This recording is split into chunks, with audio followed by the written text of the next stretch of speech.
Om Namo Bhagavate Vasudevaya. Narayana Namaskritya Naram Jayam Naro Devim Saraswatim Tato Jayam Tirya Nashtaprahe Shavadreshu Nityam Bhagavata Sevaya Bhagavati Uttam Shloke Bhaktir Bhavati Naishtiki. So continuing with the discussion on Srimad Bhagavatam, Canto 10, chapter, we are starting new chapter today, chapter 15, the killing of Dhenuka, the ass demon. Text number 1 onwards.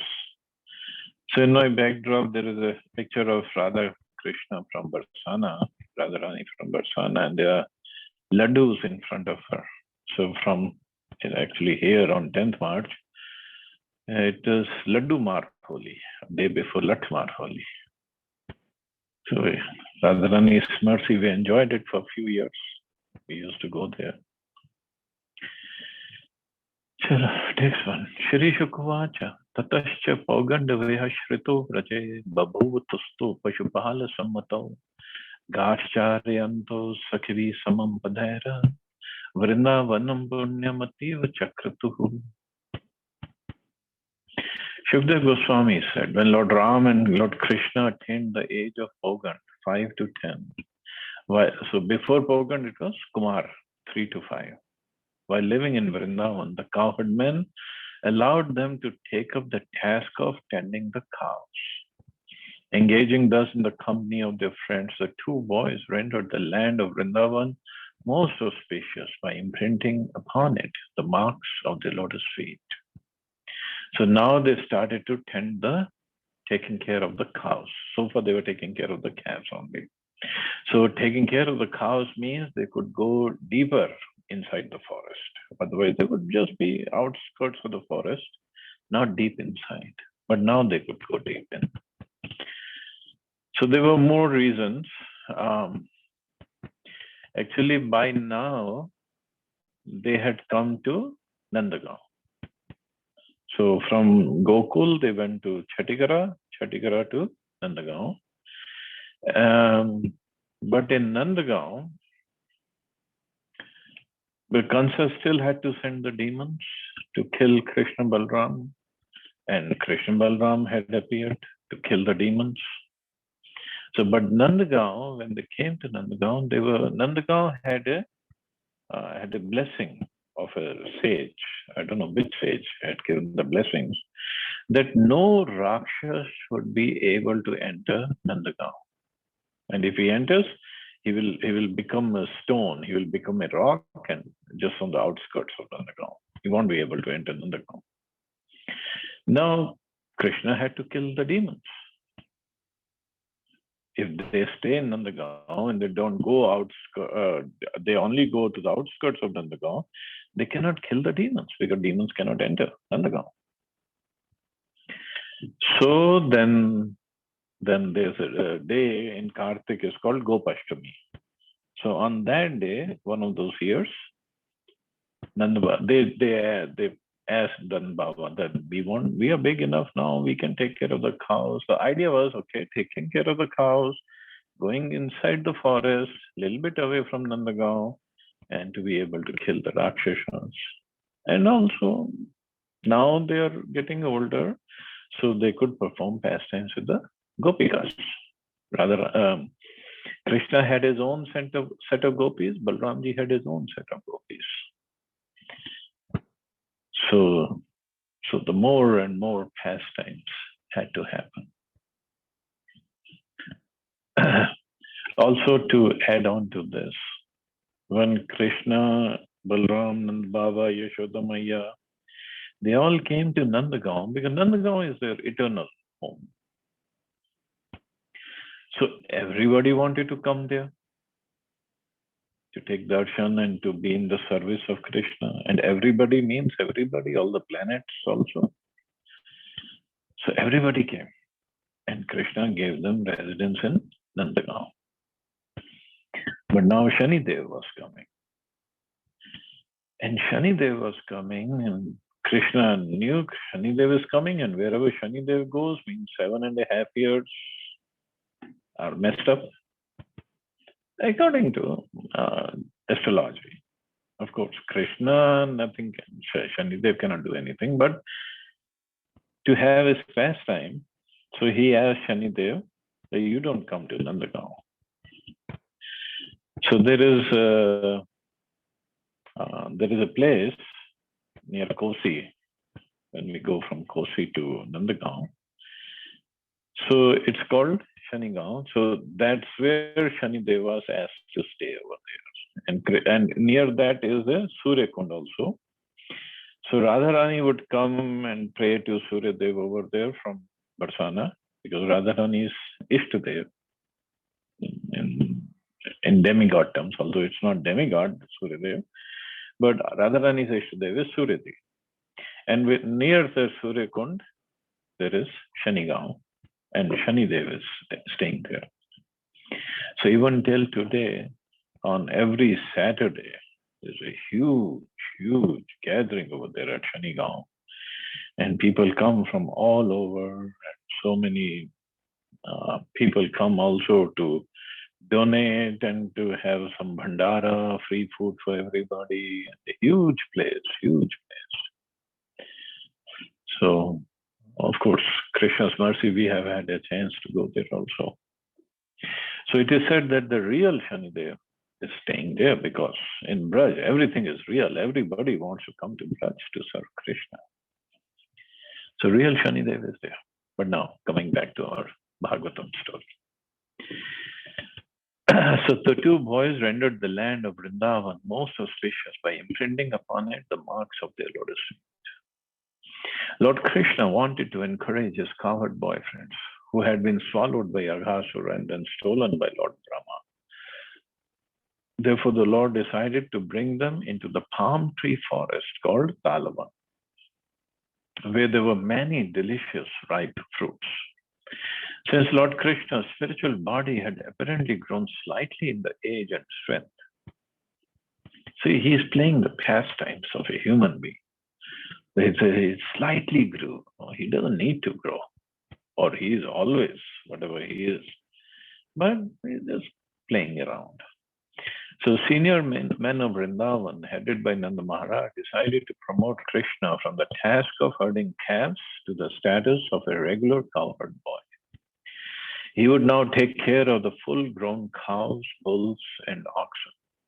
Out of great affection, Nanda Maharaj had previously considered Krishna too small and immature to take care of full-grown cows and bulls. It is stated in Kartik Mahatmya section of the Padma Purana. The 8th lunar day of the bright fortnight of the month of Kartik is known by the authorities as Gopashtami. From that day, Lord Vasudeva served as a cowherd, whereas previously he had tended the calves. The word Pada indicates that Lord Krishna blessed the earth by walking on a surface with his lotus feet.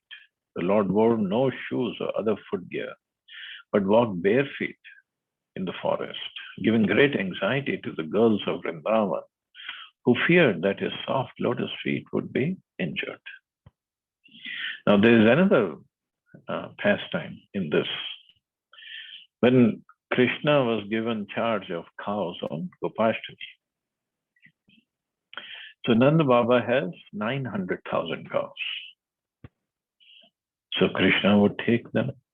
So when he was going to take them, then Yashoda Maya, see, so far Krishna would only go a little bit outskirts of the village, and Yashoda Maya would be seeing him every day and pretty much taking care of him, keeping her eyes on him so he doesn't go far into, and he comes back for lunch. We saw how she would go and bring her back, bring Krishna and Balram back. Now, if they're gone too far inside the forest, there's no way he can come back for lunch.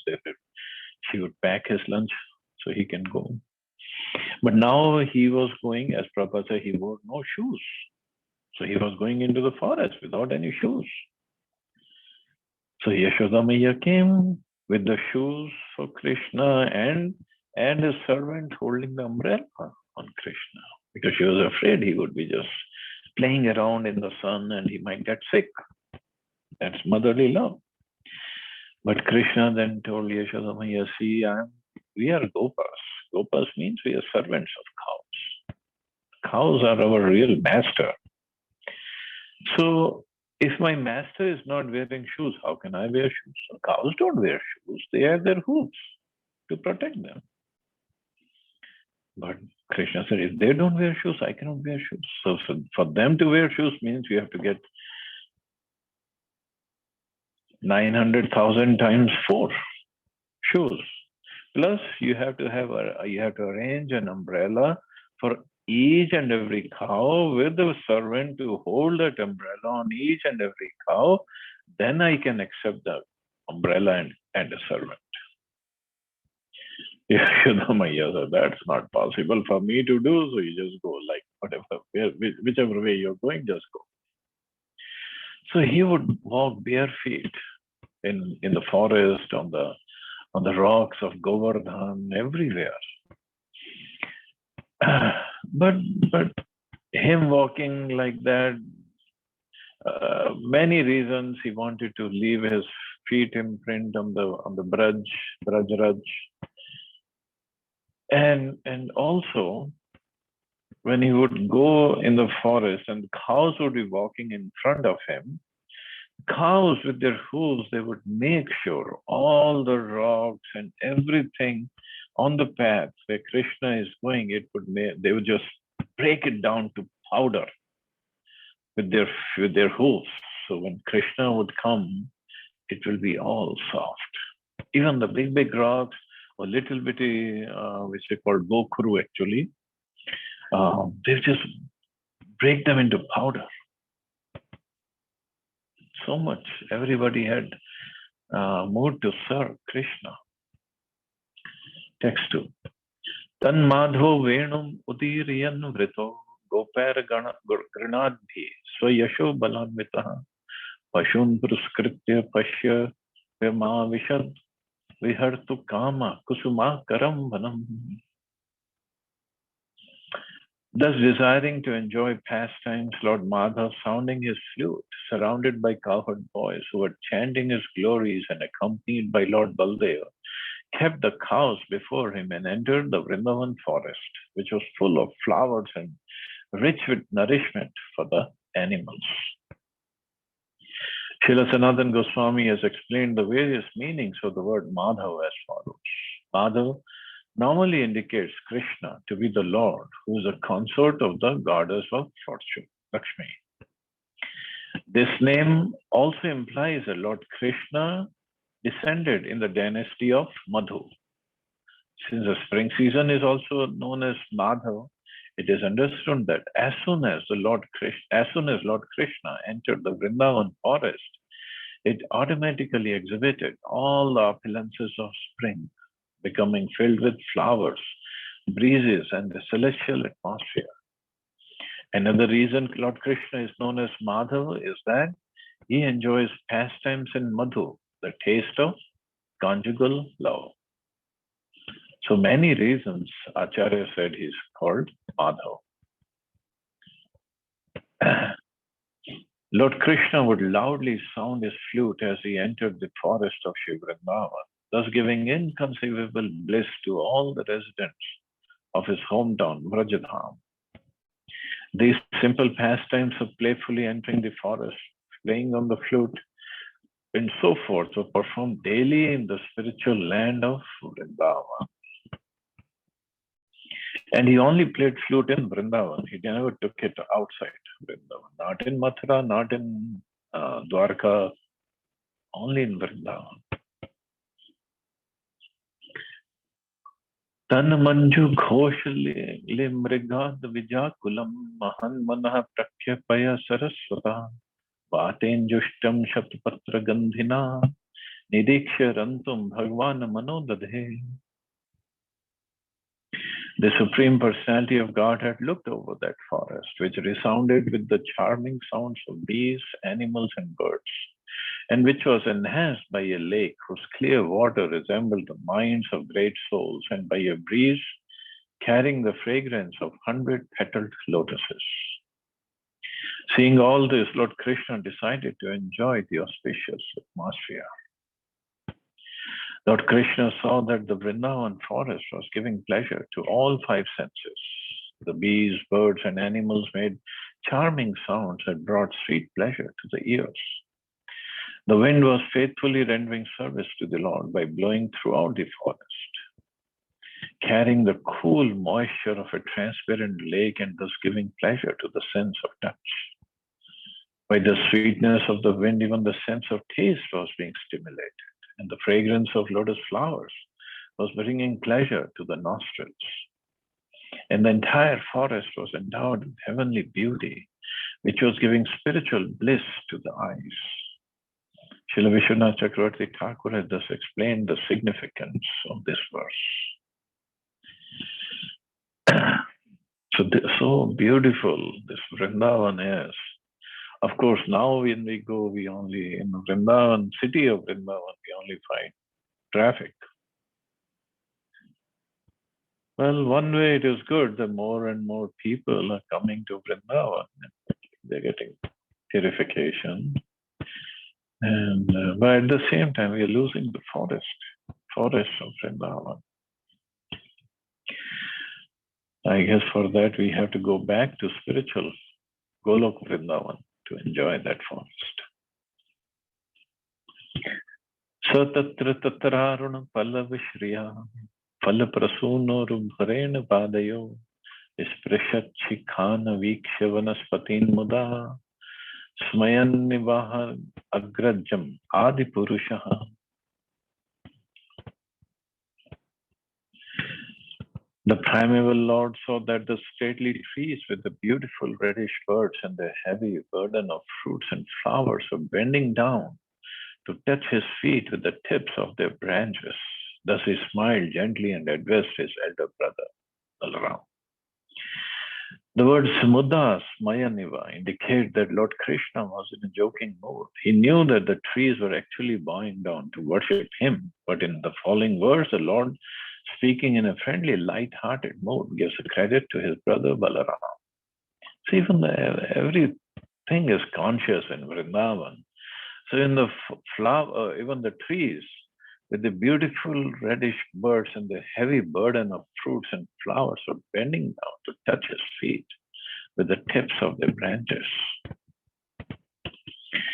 Shri Bhagavan Vacha Aho Ami Deva Varamararchitam Padambujam Te Sumana Falarhanam Namanti Upadaya Shikhabhiratmanas Tamo Abhatya Taru Janma Yat Kritam. The Supreme Personality of Godhead said, O greatest of Lords, just see how these trees are bowing their heads at your lotus feet, which are worshipable by the immortal demigods.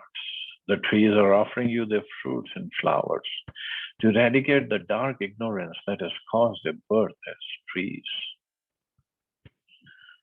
The trees of Vrindavan were thinking that because of past offenses, they had now taken birth as trees, and being immovable, she could not accompany Lord Krishna in his wanderings throughout the Vrindavan area. In fact, all the creatures of Vrindavan, including the trees and cows, were great souls who could personally associate with the Supreme Personality of Godhead. But because of ecstatic sentiments of separation, the trees considered themselves in ignorance and thus tried to purify themselves by bowing down at the lotus feet of Krishna and Balaram. Lord Krishna, understanding their mentality, simultaneously glanced at them with affection and praised their devotional service before his older brother, Balaram. So he understood what they are doing, and he is praising their devotion. So even the trees are conscious, very much conscious, but they all get a chance to serve Krishna. Ete alinastav yasho akhila lokatirtham gayand adi purushanu patham bhajante prayo ami munigana bhavadiya mukhya gudam vane api na jahati nag atma devam.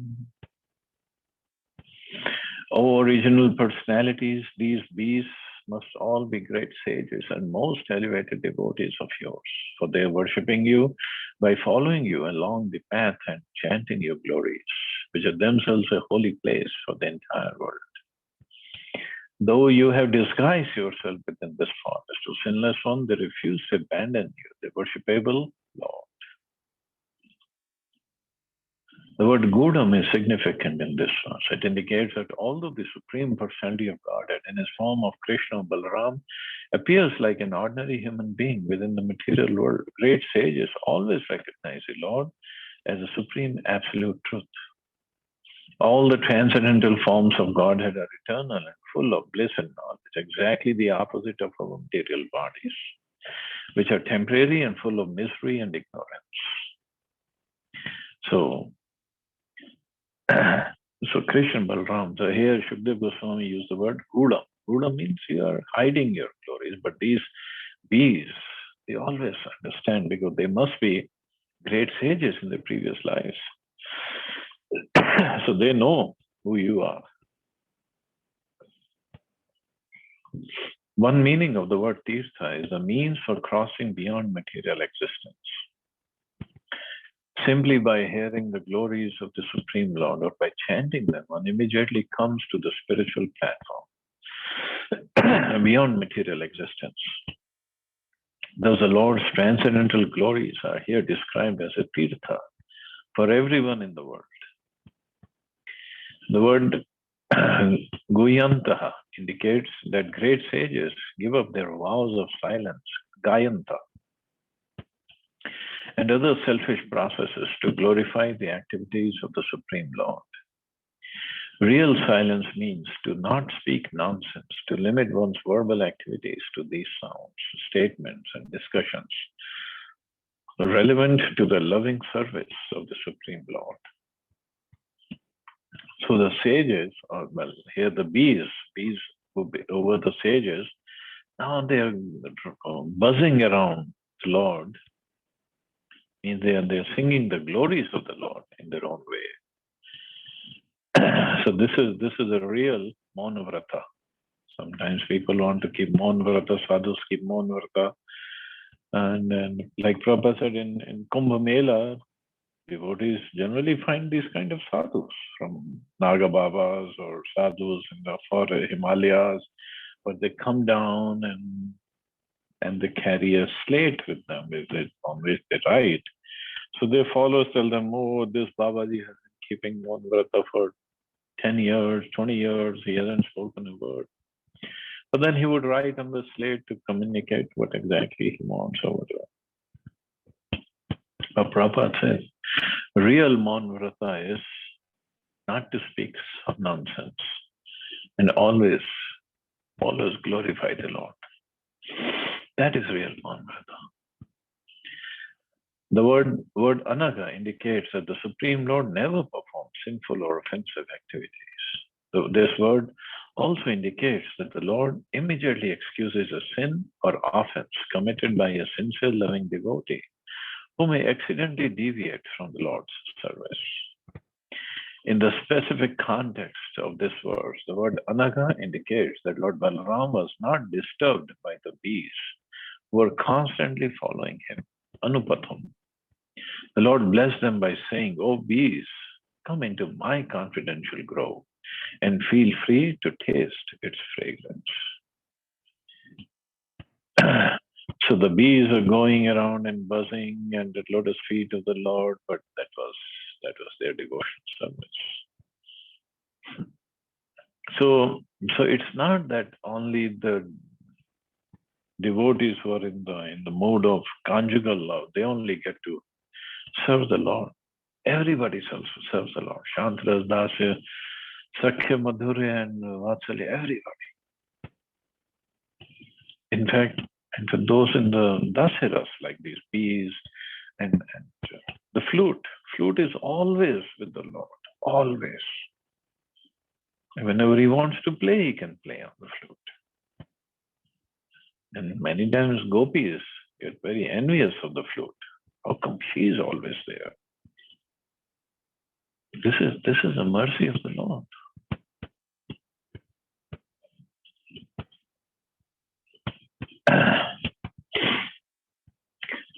Nirtyampyami shikan idya muda harinya kurvanti gopya ivate priyami khanena Suktasya kokila gana grihamangataya. Dhanya vanokas iyani satam nisargaha. O worshipable one, these peacocks are dancing before you out of joy. These doe are pleasing you with affectionate glances, just as the gopis do, and these cuckoos are honoring you with Vedic prayers. All these residents of the forest are most fortunate, and their behavior toward you certainly befits great souls receiving another great soul at home. So they are great souls, and they're receiving you, the greatest soul. So this is what how Krishna is glorifying Lord Balram. So I guess we can stop here. See anybody has any questions or comments?